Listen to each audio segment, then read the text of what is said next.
impactful digital products developed since its establishment in 2004. It is also recognized as one of the Asia's best workplaces for 2022. Additionally, the company has been named a best workplace in Sri Lanka for an impressive 10 consecutive years. Now, let's move on to our main focus of today's session, the career guidance. We have the pleasure of hosting a guest speaker who will be providing valuable insights on building an impressive CV and developing a compelling LinkedIn profile. Our guest speaker for today is Mr. Prasanna Vaikuntavasan, an accomplished full-stack software engineer and a visiting lecturer. With a master's degree in computer science specializing in software architecture from University of Moratuwa, a bachelor's degree in software engineering from Curtin University of Australia, and an honor's degree in information technology specializing in software engineering from SLEEP. Mr. Prasanna brings a strong academic background to the table. He is not only dedicated professional, but also actively involved in mentoring and making a positive impact in the community. His achievements extend beyond professional realm. And as he also excelled in the gaming world, winning awards such as Gold Medal in Sri Lankan Cyber Games 2014 and representing Sri Lanka in Pokemon Go PvP World Championship at Dortmund, Germany in 2019.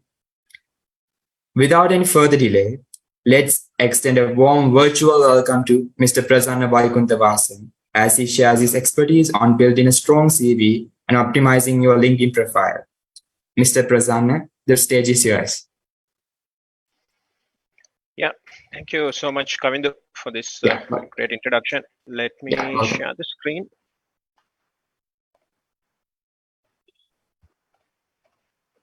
Let me know if you can't hear me or see my screen clearly. You're audible, sir. Okay, and you can see my screen as well, right?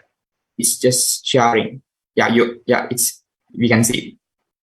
Okay, great. So welcome to a session. I think I've been already introduced well, but just to quickly recap, yes, I've been at 99X for the past 8 years, and I've been doing this CV or be the professional you want to be in the industry sessions for last 6 years in various universities. So my idea today is to kind of give you a guide or what you can do to stand out and be the best version of you in the professional world, right? And how you can craft your CVs, what are the best practices you can do, what are the mistakes, and also I'll touch upon LinkedIn and also interviews as well in this session.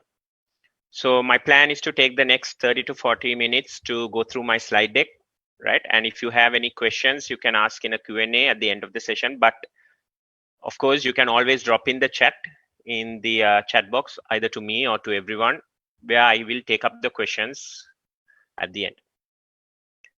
So moving on, I will be starting off with the main difference when it comes to these CVs and resumes, right? So resumes is kind of mainly when you are working to abroad, right? So in Sri Lankan context, we always consider it as a CV.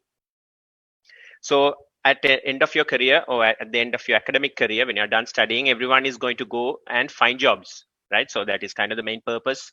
We are studying right now to apply ourselves and get the expertise which we learned into a practical scenario. So when we do this, of course, in Sri Lanka context, the first thing you are going to be presented with or you have to present with is your CV.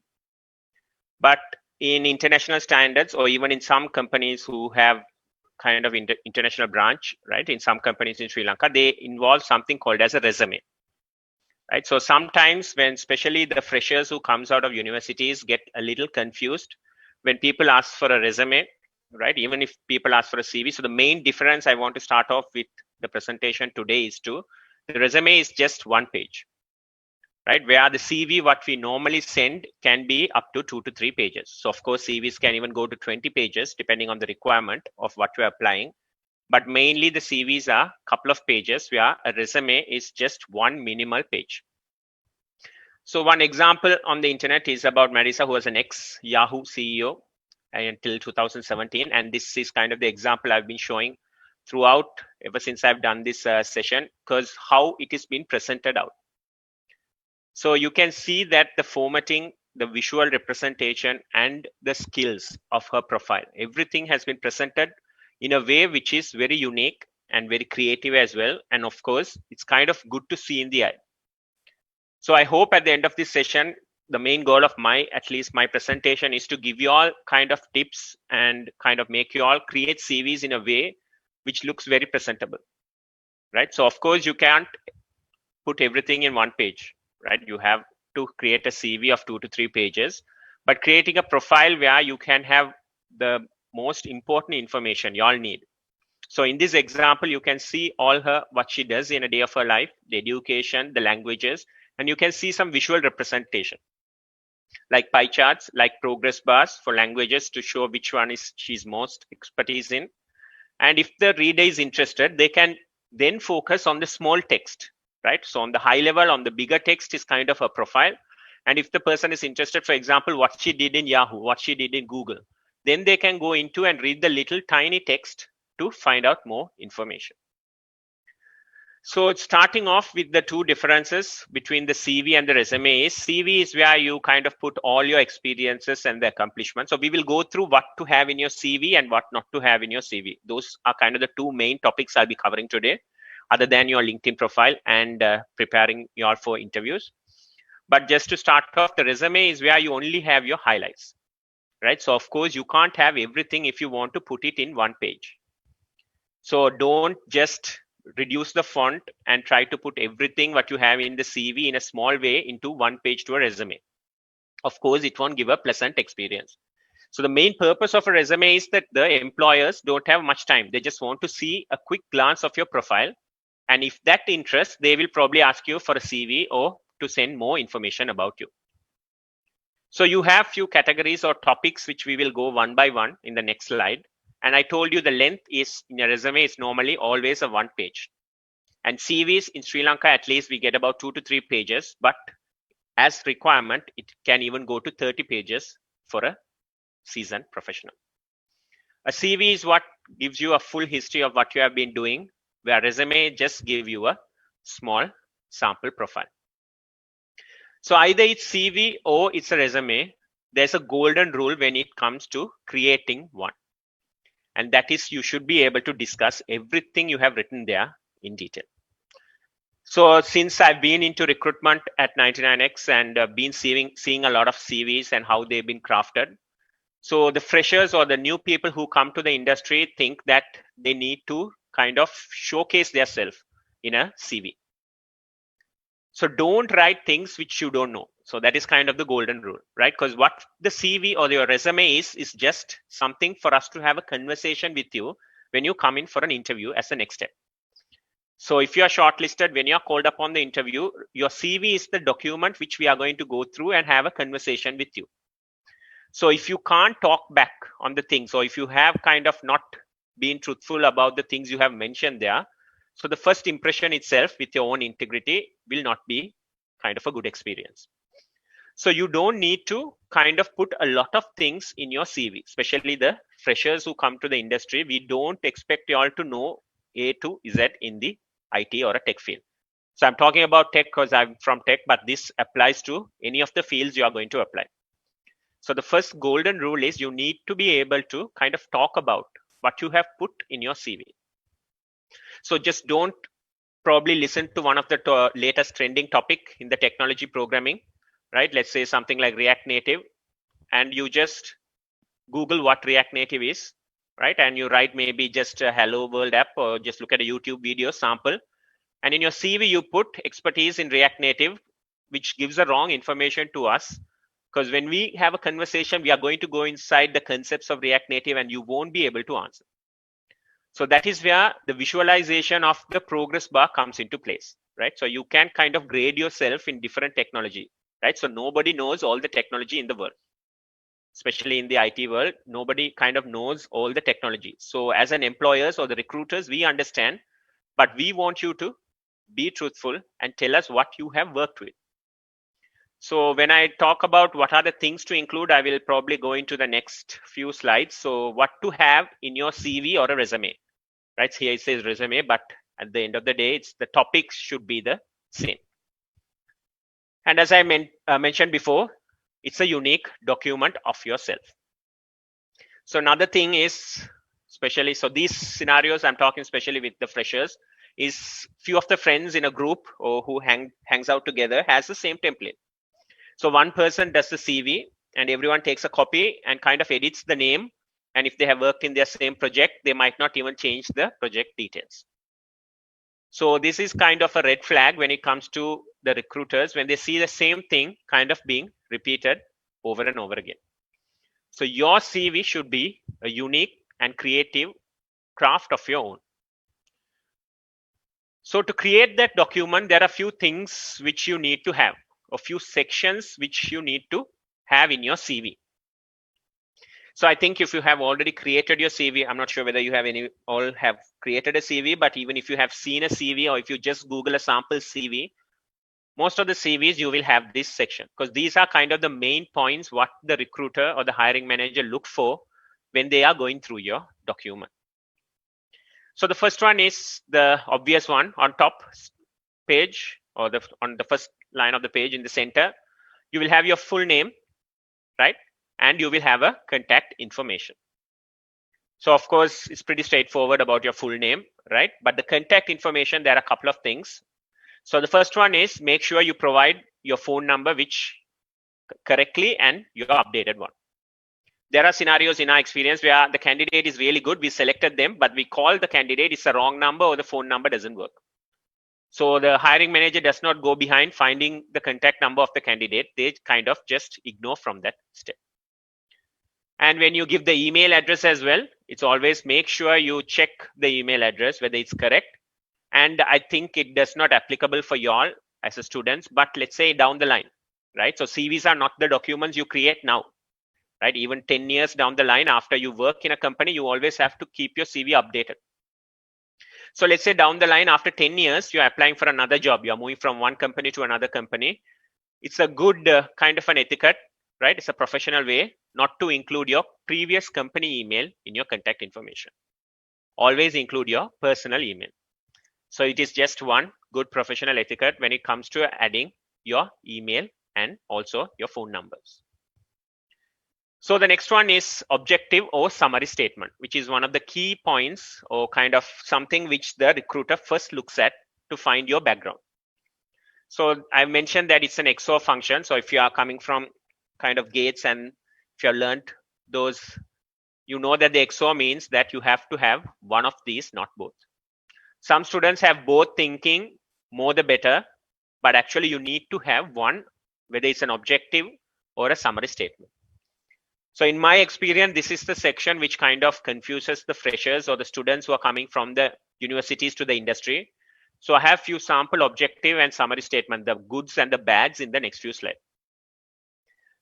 And the next one is your education, right? So you can mention where you're from or not where you're from, where you studied, right? From your school and from your university. And if you have not completed your degree, you can put it as present or reading, meaning that you still have not completed with the year of completion, so that we know when you will be done with your studies. And there are some good practices like order it in the recent timeline way, meaning your recent education first. So for both education and work experience or work history, you need to have a timeline where you can kind of order them by the recent first. So for example, in education, you can have your university first and then your school. And in the middle, if you have done some other diplomas or certifications or anything, you can have them in that order. And when it comes to experience or work history, one of the common questions in past session is, we are university students, we don't have work history. So this is where you talk about your projects you have worked with. So in your academic career, you have worked with different technologies and projects, right? So I'm talking with tech, but depending on what your domain is, in whatever it is, you have worked with something small in your university. So mention that and always mention your individual contribution. So if it's not an individual project, if it's a group project, don't just talk about the project. So we don't want to know the project what you have worked on. We want to know what you have done in your project, what your skill set is.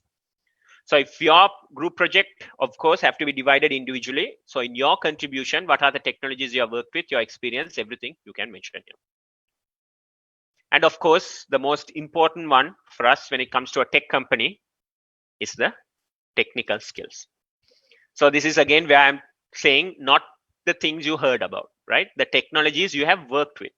So you don't have to go in depth to work, or you don't have to know everything about the technology to put on your CV.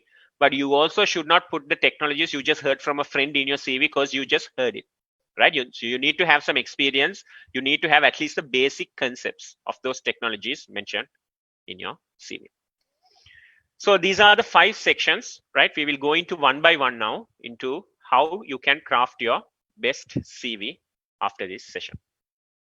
So I mentioned we have some objective and summary statement. So just to quickly give the difference between them before I go with some examples is, so objective and summary statement both kind of tells about you. So this is where you kind of say what you want, right? So CVs are not always about telling what they want, right? For what they are looking for. It's also about what you want.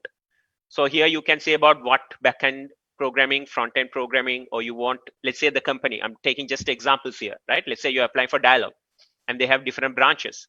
Let's say you want to be in a branch close to your house. So you can mention the region and location as well. So if you mention something like few lines, 2 to 3 lines, right? So specifically like one kind of a small objective statement that will have few lines. Whereas a summary statement will have a small paragraph where you can go a little more information. But that does not mean a summary statement is advantageous to objective. It's just what serves your purpose. So the first example here is an objective which says to obtain a job where I can use my skills and stuff and work in a challenging problem. So this objective looks good on paper, but this is the common objective you will get if you Google, give me an objective, or you put into ChatGPT asking, give me a best objective to put on my CV. ChatGPT most of the time returns something like this. This tells me nothing individually about you. It looks very vague and very common. So this is one of a bad example, even though it looks good to read on paper, it's kind of a bad example when it comes to giving an objective on the CV. So as I mentioned, when you're mentioning objective, talk about the position you want. If you really like into backend, or if you really like into Node.js programming, talk about that. You're passionate about that. And I want to learn more and get into projects on that technology. Talk about the area. Let's say you want to work in this branch, or you want to work on this a full-time role or a part-time role. So it's up to you, but make it a unique for you.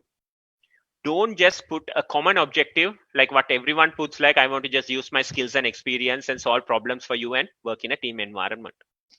You just have to make your CV more and more unique to yourself. Same way, few examples, summary statement as well, right? So it's just make it about you, and the summary statement most of the case will have more lines. So that is kind of your main objective. So don't be someone from the internet or someone who's copy pasting from somebody else's CV as an example. Just tell the employer what you are uniquely for them. So there are a few other examples of objective and summary statements, but I think the main idea here is you kind of talk about what you want and what you are looking for and have them in a order there.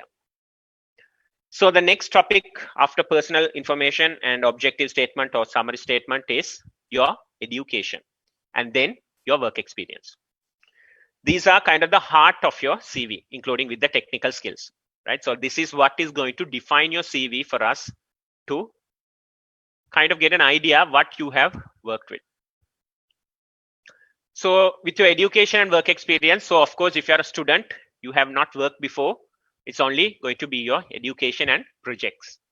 But if you have worked with other companies, let's say you are down the line 10 years after you got your job, you're creating a new CV to apply to another place or to migrate, and you're creating a CV to apply to an international place.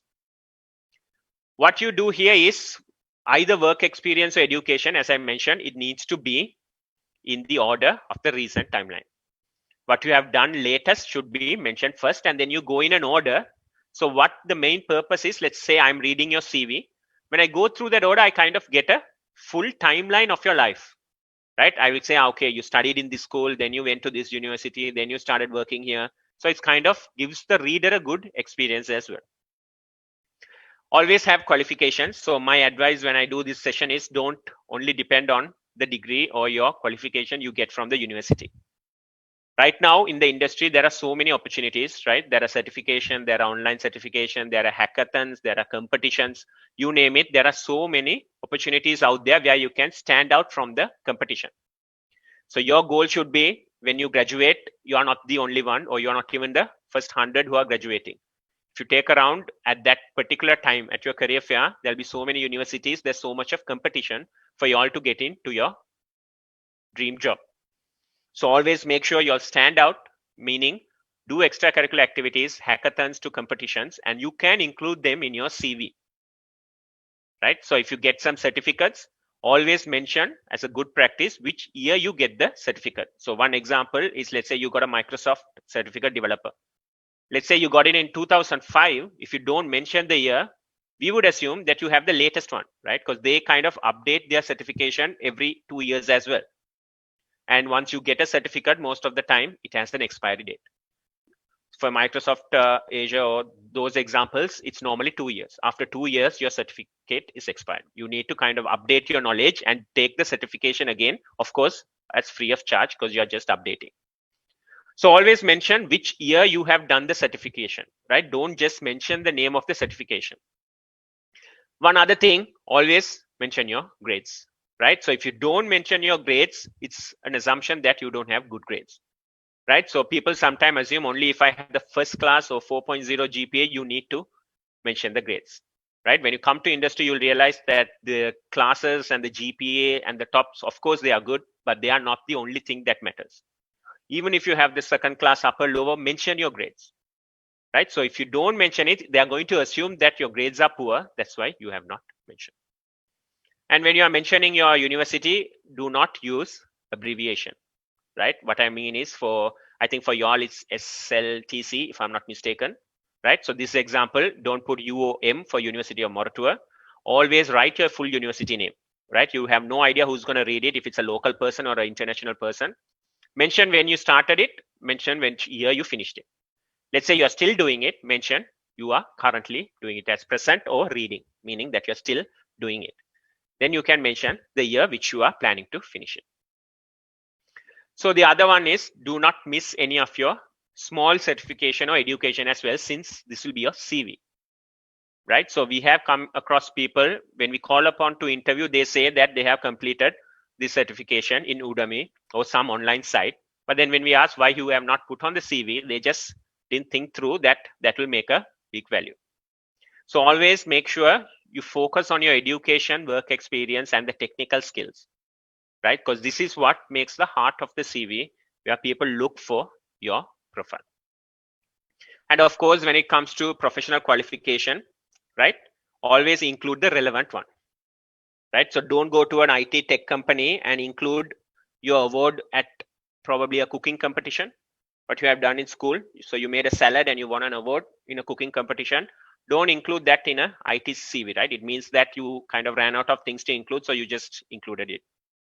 So always include relevant things. So not only IT, let's say you go for another kind of a domain area, include the things which are relevant to them. Don't include things just to fill a piece of paper. So it's not about, so the common misconception is people think, let's say they just compare, right? So you compare your CV with your friend and you see your friend has about 5 pages of full both back and forth, both the sides, and you have about 2 pages. That doesn't mean your CV is less than your friends. So it's always not about what you or how much you include. It's only about what and the depth of the things you include in your CV. As I mentioned, include the relevant and the achievement. The latest one comes first, and always mention the date. So the good and the bad awards, as I mentioned, the technical ones, you can include all the ones related to technical and not things like any salad competition or things which does not resolve around that domain. The next, technical skills, right? So again, you need to be very accurate with your technical skills. Of course, if you have worked with projects, and you can include those technical skills. If you have created side projects, if you have worked with projects on your own to learn the technology, you can include them. Since when you're learning, you will not just learn what the technology is, right? You'll get hands-on experience and learn the concepts. One of my tip here is to, similar to what I showed you at the start, kind of have a progress bar. rate yourself out of 5 in all the technologies. Let's say in C#, so you can't be the same in all the technologies. The ones common, I'm just taking a few examples. Let's say Java or C#, rate 5 out of 5.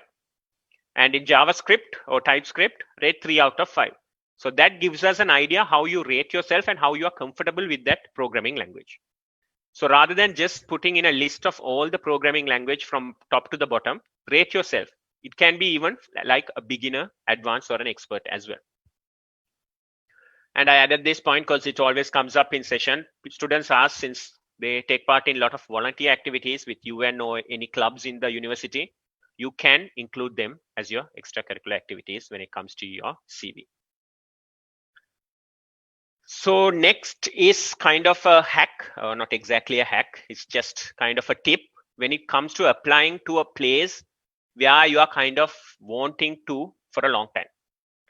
So up to now, you know how to create a common CV, right? So now you know what are the sections of the CV, and now you know a 2 to 3 pages, a common CV. Let's say you have been kind of eyeing a company. Okay, so I'm taking an example, the 99X, you've been eyeing 99X or any company to work for. So the first kind of thing which you should be doing is kind of going through the job adverts, right? So if you go to the LinkedIn profile, I will talk about LinkedIn at the end, but just to, since I mentioned it now, it's just your virtual or an online CV, right? It's just like your social media, not a social media, but just like the same way, a professional place for you to connect with and network with your peers. So there you can find 99X and look at the advertisement. You can look at all the other, even in social medias from Facebook, where they put adverts. So you kind of know what they are looking for, right? So then you can use this trick of keywords to create a separate CV for them to kind of impress and get the job, right? So this is kind of a small trick from the experience, how you can apply for a particular company. So when you look at the job advert, you can always note down few keywords. That's why it's called as the trick of keywords. So when you look at, for this example, they are looking for a marketing manager, and there are few keywords that they need to do, like coordinate marketing campaigns, lead generate campaigns, and what they are looking for is for an enterprise application. So these are keywords. The more you do it, I think with experience, the more you will be kind of professional with it when it's crafting for a target company. So what you do is, in your CV, of course, you don't have to lie about it if you don't do it, but if you have actually done them, mention those keywords in your CV. So it's kind of a reverse psychology, right? So the recruiter who put the advert knows these keywords. And when they see these keywords in your CV, they kind of feel pleasant that this candidate is what we are looking for. But what you are doing is the reverse psychology, where you are targeting a company and kind of putting yourself out only if you are, of course, comfortable with those things, right? So let's say you have worked with a marketing campaign and you have never worked in the past. I'm not asking you to lie and put on your CV, I have worked with a marketing campaign, just to get the job. What I'm saying is, sometimes when we have a common CV, we won't put these keywords, right? So we won't put this, for example, something to work with enterprise application in a common CV. But let's say for my example, you're applying for a marketing manager in 99X, right? And they have these keywords and you have those expertise, you can explicitly mention as your skills and what you have done. So the reader who is reading this knows that this profile fits my requirement because they have put those keywords in their job advert, and that is exactly what you are looking for. So this is just a quick kind of a small usage of keywords where you can scan a job advert, find the keywords, and then mention them in your CV, right? And then kind of have a competitive advantage when it comes to the hiring process. So before I wind up with what to do with your CV, the last one is always make sure the person is spending some valuable resource they have to go through your CV, which is their time, right? So they are spending some time to go through your CV. So do everything in your practice to structure it, make it consistent, make it clean, make it pleasantable. So make it easy for them to read. Don't clutter things on your CV, right? If the hiring manager is having a hard day going through 100 CVs, Of course, when he sees a clutter, he's just going to read your name and then put the CV away. So do what you can to make the CV look presentable, and always keep in mind, right? So there's someone else who's spending their valuable time, 10 to 15 minutes at least, to go through 2 to 3 pages of your profile. So we learned about what to do in your CV, and now we will quickly jump into what not to do. I think these are all very, very common ones, but I have to mention because still this year we have seen here and there few freshers or few students making these common mistakes. So I'll tell you the two common one, the grammar and the spelling mistakes, right? That will put off the your CV when you have some grammatical or spelling mistake. Use online tools like Grammarly, right? So if you are not very fluent with English and if you need some support, use these tools. And the other one is, regardless of the tools, you can always use what we use the old way, right? Give your CV at least to your family members. Ask them to read it, tell them to give you improvement. Share your CV with your friends, right? It's always good to network, right? You should not be like, you can't share your CV because that person is going to copy. So of course, if they copy, then that will be an issue, but you need to create a network where you're kind of growing together in the university. So share with your friends, tell them to give you feedback. More people who gives you feedback, more spelling and grammatical mistakes you will kind of evade. And of course, if you want to go through the technical world, there are so many tools online, right? Always one example is Grammarly, but there are so many tools. Make sure you don't have any grammar or spelling mistakes. And also, as I think I already mentioned, always double check your CV. Don't miss any important details. One thing is your grades, your GPA, students have missed. Some certification you have done, but you have no idea, right? Just check, go through your email you have registered, check all the certificates you have, and update your CV.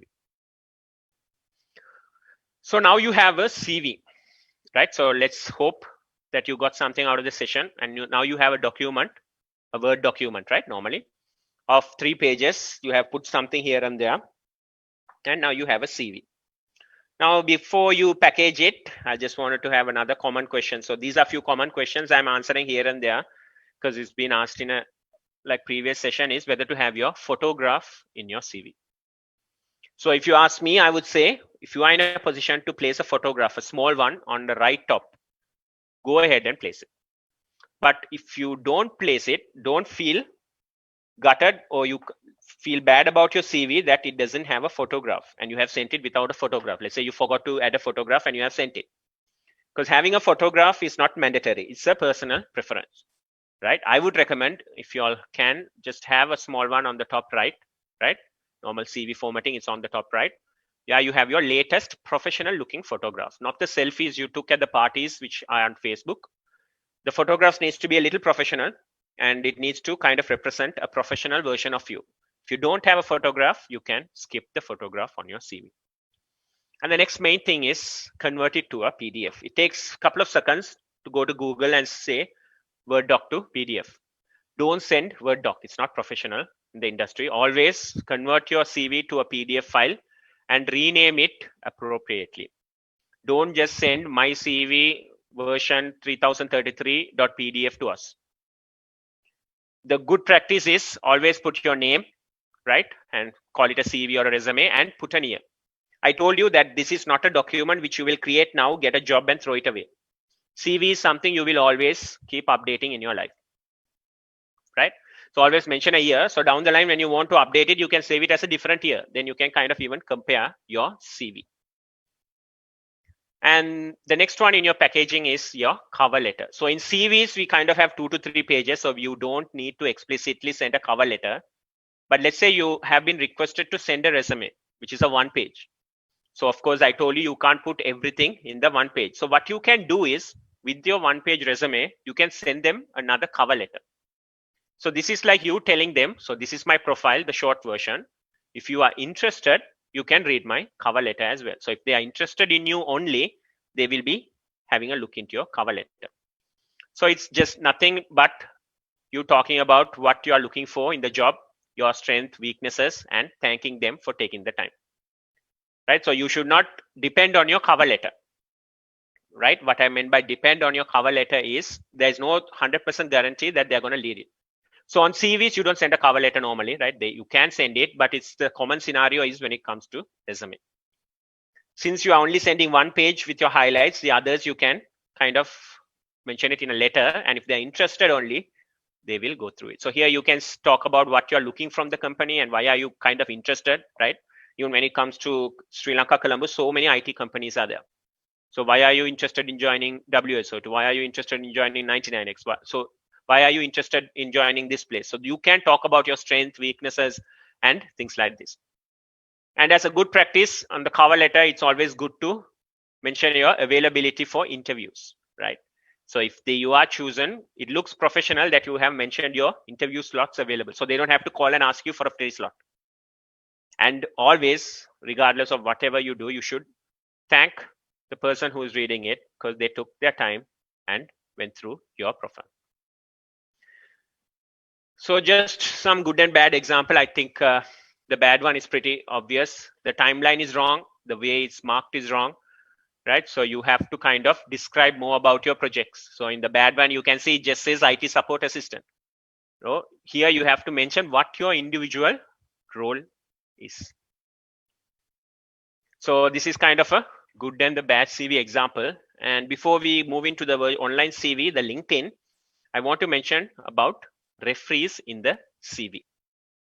So if you have not heard, you can add referees to your CVs as well.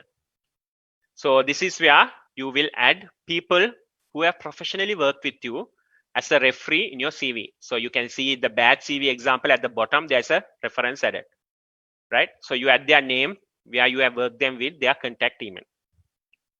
So the main purpose for us employers is we will give them a call and ask about whether you have done few things you have mentioned in the CV. So it's pretty obvious you need to give them a small heads up, right, before you put them as a referees. There are scenarios where students have put their lecturers, they have spoken to universities as referees. And apparently the lecturer doesn't even remember the student. So it's going to be an awkward conversation when I call from 99X to your lecturer and ask, for example, person A, how was he in your university? He has mentioned you as a referee. And the lecturer says he didn't even ask me. I don't know this about the student, and the student has just mentioned me. So that itself is a very negative flag. You can't mention your friends and family as well in your referee, right? So for students, what I would suggest is go talk to your supervisor you have worked in your project. We all have worked in project in universities, right? Not the friends in your project, your supervisors in your project. Be polite and send them an email or ask their permission to be a referee. In my experience, since I was being a lecturer as well, we would be happy to have us in your referee if we have worked with you closely and we can vouch for you. So that will make sure you have a good referee point in your CV. So for students, you can get your referee from your university lecturers, right? But when you are come to the industry, it will be your supervisor at work. So in my case, it'll be the supervisor I'm working at 99X. I will have as a referee. In the future, if someone wants to see my experience, they will call that person, he or she, and get some information about me. First thing is having a referee is really good, right? And the second thing is for your students, go to your supervisor, ask them, get their permission and put them. And if you have other industry experience, let's say you worked with a project in another company when you're studying, talk to the project lead, ask them. Most of the time, if you ask people, they will be happy to give their details to have as a referee in your CV. So I will move into the last two sections. I think these two are added new. So the first one is I'll quickly jump into LinkedIn. So if you have not already, I would highly suggest before you create a CV, just sign up for LinkedIn by going to linkedin.com. Right. So this is one of a very, very huge kind of a tool when it comes to hiring and showcasing your profile. If you have already created LinkedIn, then you know what I'm talking about. But there are a few things I just wanted to quickly mention, which we saw as the good and the bad parts of LinkedIn. So LinkedIn is, if you create your CV, if you have already have all the information you need to put to your LinkedIn, you just have to type everything in your CV into your profile in LinkedIn. So it is created in the same way. So you have your name and your contact information, then your education, work experience, tech skills. It's just your CV in an online world.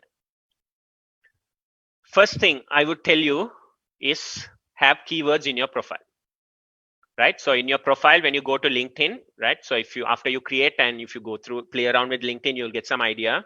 Have some keywords specifically on your title, what your main technologies are, because the hiring managers will most probably will search with keywords like Python. They won't search with names or anything unless they know about you. Have keywords in your profile. There's an area where you can add your skills and keywords. Always have keywords. Always make sure you have a professional photo in your LinkedIn profile. So the same way I told you, you can't put your Facebook selfies or any other unprofessional photographs or group pictures as well. Don't put a group picture on your LinkedIn profile picture, right? So the hiring manager wants to know who you are, right? So make an individual professional photograph, right? Go to a studio, right? If you really want to get a good professional one, or I'm pretty sure a lot of phones can even take it if you ask your friend when you go for a professional outing. Next, one of the biggest tip I would give is, most of the time I see people, so when you create a profile in LinkedIn, you get a unique URL. So that is the URL you are going to share with everyone to see your profile. By default, it gives a random number created URL. So it will be www.linkedin.com/abcd1234, some random numbers. But if you go to your account settings, you can customize that URL. So if you go to linkedin.com/prasanna, you can see my profile. Same way, customize it to your name, right? So don't keep, so some people does not know about this change. So you can just go to your account settings in your LinkedIn and get a customized URL. Instead of some random numbers, put your full name or your name with initial. So that unique URL makes sense when you share to others. And the main rule of thumb is be professional in LinkedIn. Don't share the gossips, political stuff, or all the day-to-day activities what you share, because you have Facebook and so many social media for those. Treat LinkedIn as what you would want people in hiring companies to see. For example, the main thing I can say is make sure whatever you put on your LinkedIn, your university supervisor is reading. So you know what to share and what not to share. Be professional. Don't talk about gossips or political stuff. Talk about the technology you learned. One of a good tip I would give you is start writing your own blogs. Everything you learn is always documentation is a very, very good habit when it comes to tech industry. So document the things you learn in blogs. You might not have you might not have any readers. Nobody's going to care about your blog. Nobody's going to read. But you will find the value later in 2 to 3 years when you look back of all the things you have documented. So the tip is, when you document a blog, let's say in Medium, you can put the link and create a post in LinkedIn saying, I learned this today. So this is what I learned. So people who read that will be inspired, will be kind of looking good on you, that you're kind of continuously learning and having a professional aspect of you as well.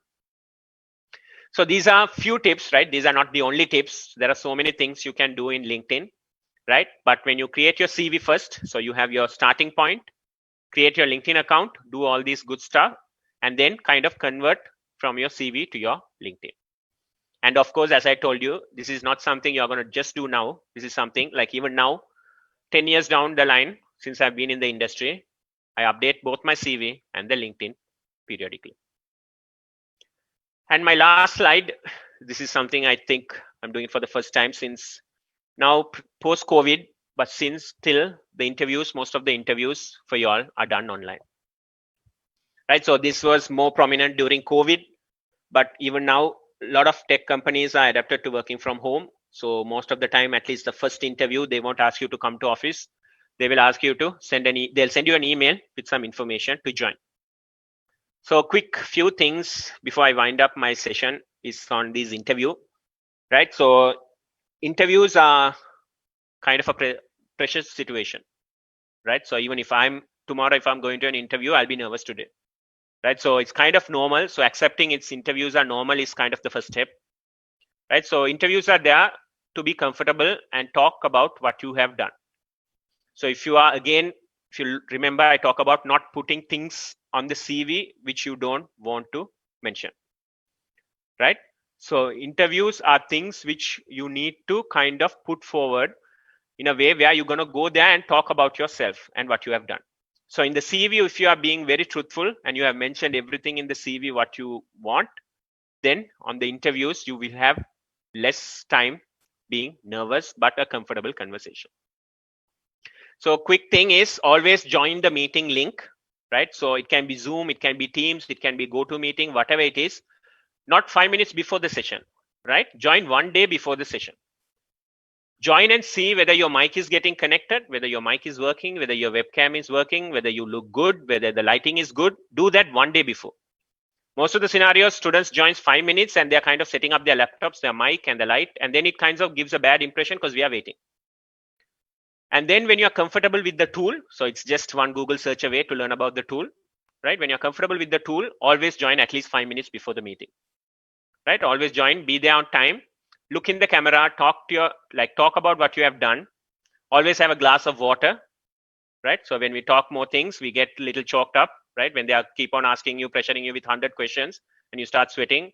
And then always have a glass of water, take a small break, take a breather, right? Pause yourself and just be honest about the things you know. So you don't have to answer all the questions. It is 100% normal in our day-to-day activities when we see people who pass a question saying that they have not worked with that technology. And always ask about what you want from the company as well. So we kind of treat interviews as a one-way street, right? So they bombard you with 100 questions. You just sit there and then you cut the call. Always talk about what your passions are, right? What the company can offer you. What are the technologies there in the company? I'm probably sure in any interview at the end, they're going to ask you if you have any questions. So use that time to learn about the company. So prepare for the interview. Look good. Yeah, I think that's a really important part. At least the top half of your body, make sure you look good, right? Be professional. Wear a shirt as you go to the interview, right? Make sure you have a professional attire. Make sure you look good, right? You don't have to have a professional camera. Just any camera in your laptop. Just get into a good lighting and look good and look at the camera, right? Some students kind of get nervous. They look down and talk. Always look at the camera. And if you are prepared with the tool and the techniques and what you have done on the CV, interviews, even though it's a kind of a nervous as it sounds, it'll be a good impression for you to make a distance when it's online. So I think, let me double check. Yes, that is all from me. If you have any questions or anything you want to know, I can answer. Someone has sent me on Zoom online courses. Just trying to read what you have sent. Okay, I think the question someone has sent me on Zoom is about your courses you do, which I think these are, you are mentioning about some YouTube tutorials. So I don't think you can watch a YouTube tutorial and mention that as on a CV, but what you can do is learn something from a tutorial, right? So you, as a tutorial, you can learn and then go into some online courses which they give certification or something as a result which you can mention in the CV. So don't just watch a YouTube video on React Native for 1 hour and mention on your CV, right? So learn the technology from YouTube or any platform, then go into the places where they give online certification. There are free ones as well as paid ones, right? So then you do the certification and then you can mention with your ear.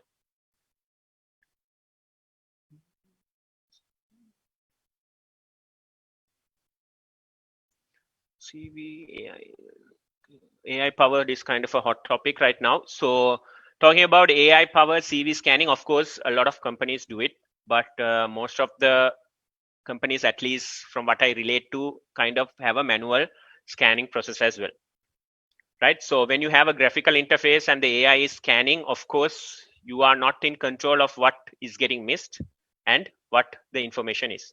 So the CV or the resume I showed about the Yahoo CEO is just an example, right? So it does not have to be a copy of that, but you can use graphical interface, right? So even if the progress bar is not picked up with the scanner, for example, which it should, at least at the end of the day, they will know what are the technical skills anyway. So you won't be losing anything by having a kind of a graphical interface when it comes to putting the CV. One more question on the chat. I think I have answered. It's about having a photo on your CV. I have mentioned that it's a personal preference, right? So if up to you, if you ask me, my personal preference is of course to have a photo on the top right, but it's totally up to you. There's no advantage you gain or disadvantage or something you lose by having a photo or not in your CV. But if you are having a photo, make sure it's a professional one. I think at least that's all the questions. Sir, I do have a question, sir. Sir, Yep. when posting in LinkedIn, as you said, we should post professional things. Ne? What Yes. kind of professional things should we post? The things that certificates or the So yeah, projects we have that's done. a good question. So the first thing is when you do a certification, 99% of the time they are going to be a LinkedIn share button in your certificate. So the first common thing is once you do a certificate, you can share your certificate in your LinkedIn. Second thing is it's not only about certification. So when you network and you work with people or talk to people in LinkedIn, you can create a lot of posts. Let's say, for example, I'm just taking .NET 8 is releasing in November 2023. So it's July 2023. But from the pre-releases, you can have, if you are, I'm just taking this as an example. If you're passionate about it, you can write your blog or you can read about it and you can do some write-up around it. So by the time it get actually released and people know that you've been very passionate in this project. So not only .NET, you can be Node, anything technical wise, even soft skills. You can talk about how soft skills like communication is important when it comes to industry. So there are posts which was you can done in the LinkedIn post. Thank you, sir. If others have any questions, you can drop your questions in the chat box now.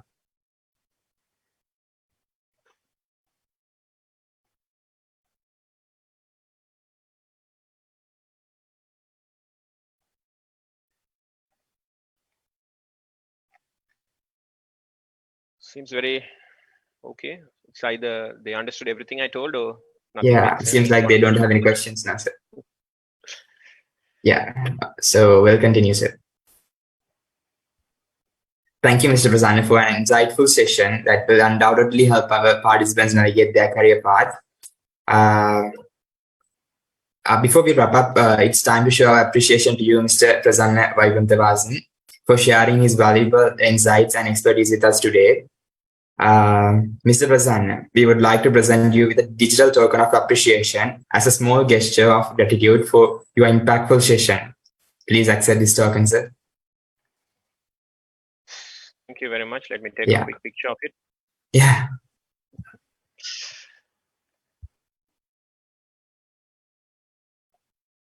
Yep. Thank you. Yeah. Thank you for having Yeah. me and Welcome. giving Yeah. me this opportunity. It was very good talking to, I think, more than 100 people. I Yeah. hope it was helpful for you all as well, as much as I presented. And I wish everyone all the very best. And I hope to see some good CVs from you all as well. Before we conclude the session today, let's capture a memorable moment together. So I invite all the participants to turn on their cameras so we can take a group photo. So please do switch on your cameras to capture this special moment. And the virtual background is in the chat box. You can download it from there and put it into your virtual background.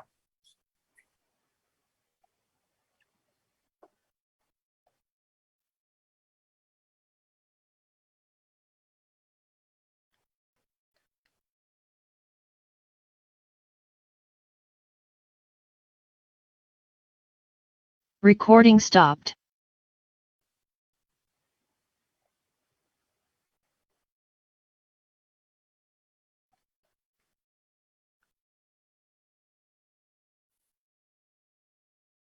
Come on, guys.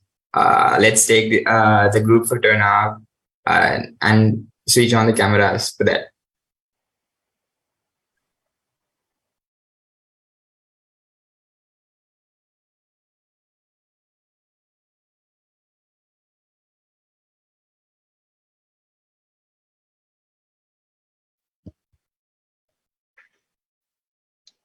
I think there are about 5 of us now.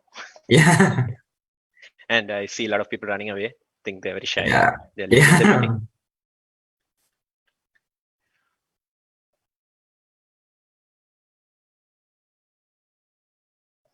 Let's wait about for a minute or so.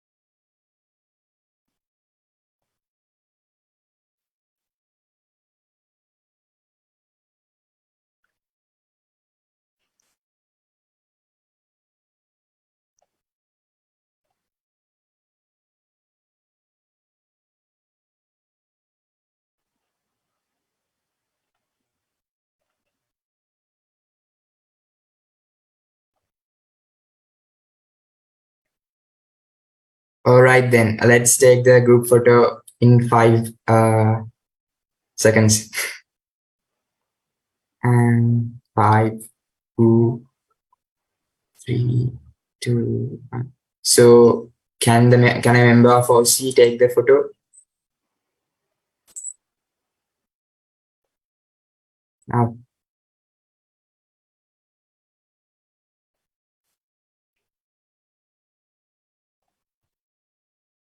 All right. Seems like we have taken the photo. Thank you all. Thank you, Cool. sir. Thanks, guys. Have a great day. Bye-bye. Yeah, you too, sir. Bye, sir. So this is to all the participants. Thank you for actively engaging in this career guidance session. Your participation has made this event truly meaningful. We hope you found this session beneficial in shaping your career paths and enhancing your professional journeys. As we conclude this session, we encourage you to apply the knowledge and the tips you have gained today to build an impressive CVs and optimize your LinkedIn profiles.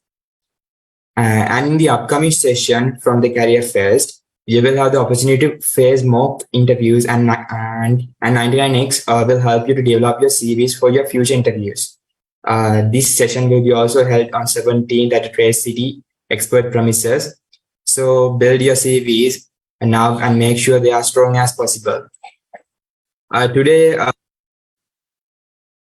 thank you once again for joining us at the Career Fest. We wish you the best in the future endeavors. Stay motivated, keep learning, seize the opportunities that come your way. Have a wonderful day. I am Kavin Devanapitia, signing off as your moderator for today's event. Thank you.